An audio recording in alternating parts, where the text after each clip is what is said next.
Puluhan motor dan mobil rusak parah akibat diinjak ratusan rombongan sapi di Jalan Tamangaparaya, Kecamatan Manggala, Kota Makassar, pada Kamis 26 Desember tahun 2024 sore. Ratusan rombongan sapi tersebut diduga ketakutan dan kaget mendengar suara sirin mobil sehingga berlarian di tengah jalan hingga menabrak puluhan motor dan mobil yang melintas di Jalan Tamangaparaya. Dalam rekaman video amatir, nampak pemilik kendaraan hanya bisa pasrah melihat motor miliknya diinjak ratusan ekor sapi yang berlarian. Tak hanya itu, beberapa mobil yang sedang terparkir ikut tertabrak sapi. Akibatnya, pada bagian pintu dan kaca spion rusak. Dari keterangan warga sekitar, awalnya rombongan sapi tersebut baru saja pulang mencari makan di sekitar tempat pembuangan akhir sampah Antang. Namun saat di jalan, dari arah berlawanan terdengar suara sirin pemadam, hingga membuat rombongan sapi ini berlarian dan berhamburan di tengah jalan.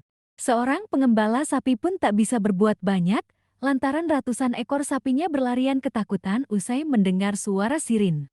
Rombongan ratusan ekor sapi terpaksa melintas di Jalan Poros Tamangaparaya, lantaran jalur yang setiap hari dilalui terkena dampak banjir. Salah seorang warga, Abdul Rasik mengatakan, rombongan sapi itu diduga ketakutan dan kaget mendengar suara sirin pemadam. Akhirnya, sapi itu lari berhamburan dan menabrak mobil hingga menginjak motor yang melintas di Jalan Tamangaparaya. Apa itu, Pak? Jam sekitar setengah 6 Sore ya? sore ya. Itu sapinya banyak apa? Ya kurang lebih ratusan lah. Iya. Itu nggak dipandu memang sapinya atau gimana? Ada di belakang orangnya Pak. Ada. Terus? Cuma kemarin saya dengar itu kan banyak ke sana di masjid. Ada pemadam. Kasih bunyi sirenenya. Putar balik. Putar balik. Wih, baru sampai sepinya itu.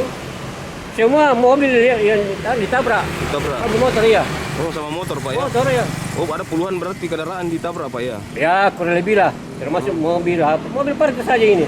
Yang paling parah di sini kayaknya ini. Banyak motor, Pak ya?